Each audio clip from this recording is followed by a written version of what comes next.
because when you realize that more than 50% of our productivity growth stems from efficient and innovative use of ICT, then you realize that dealing with ICT is dealing with a crisis.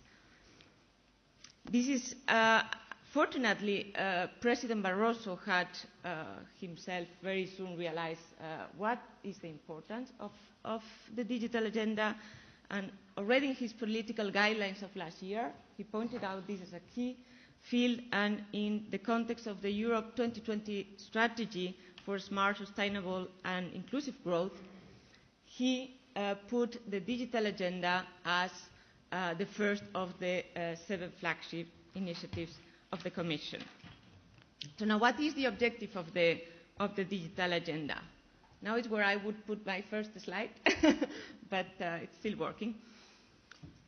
The objective, voila, the goal. You can go into the goal.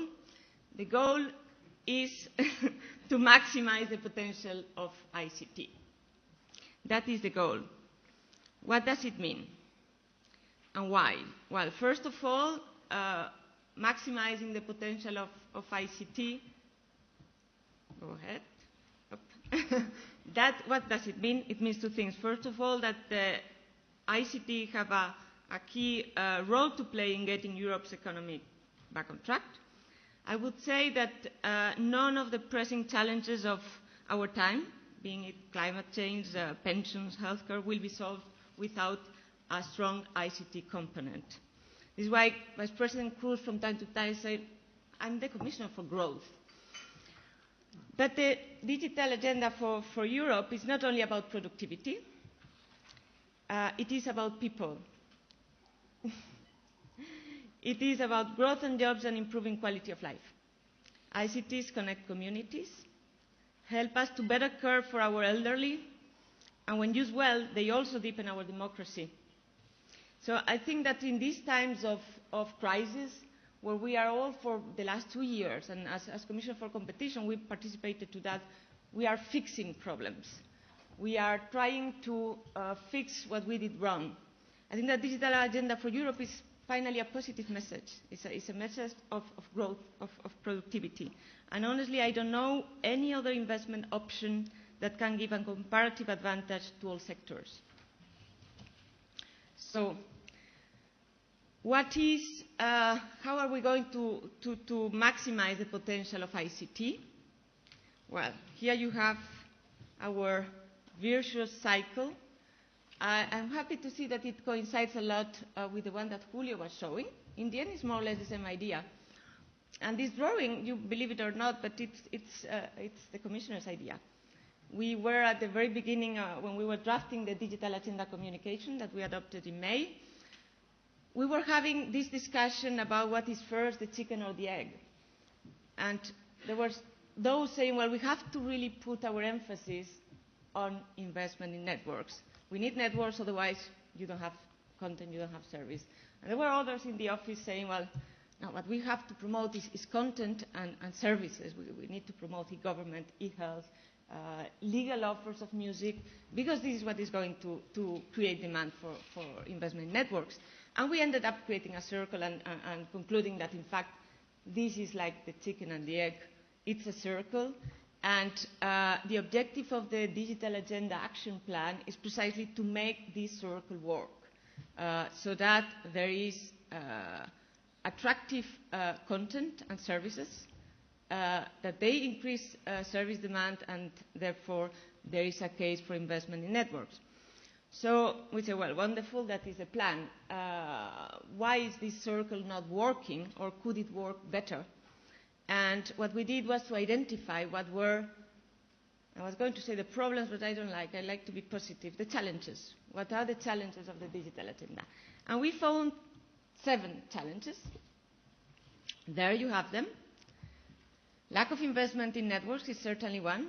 Fragmented digital markets is a very important one. Lack of interoperability, lack of skills, rising cybercrime and low trust, insufficient R&D, and fragmented answers to societal challenges. These are our 7 challenges.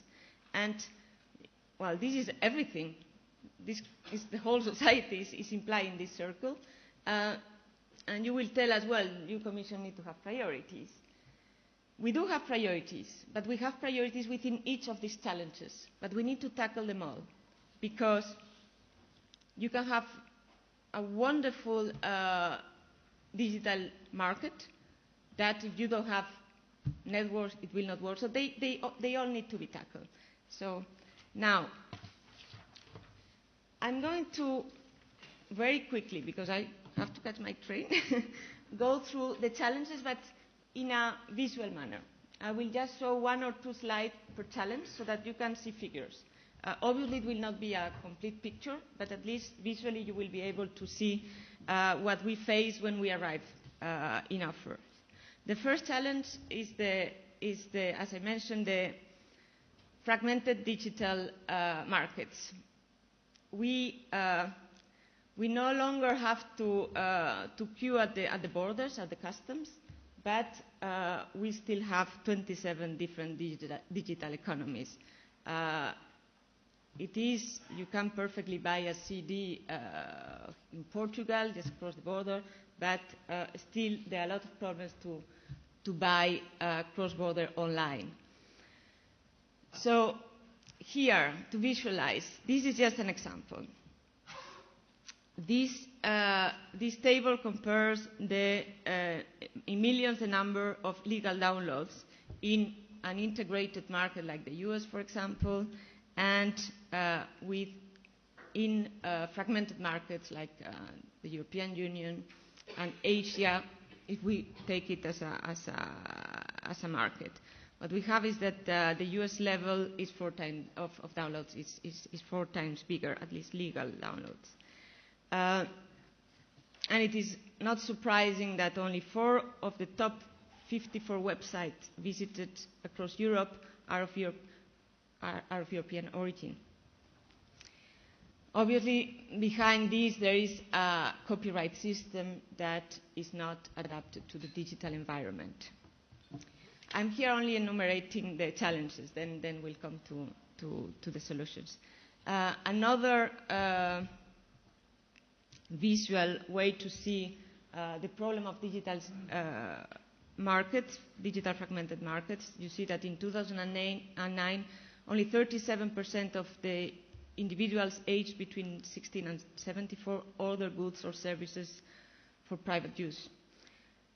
Only 8% of online shoppers buy from another country.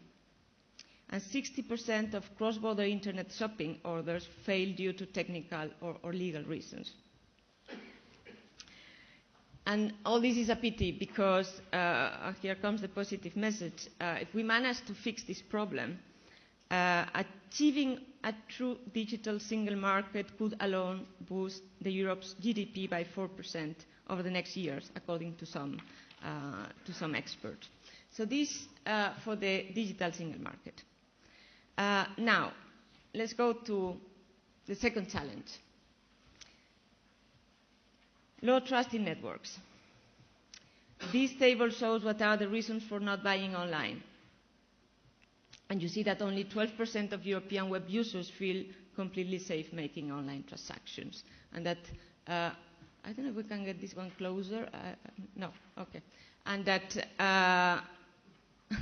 well, you would see that one of the main reasons are privacy and lack of trust in networks.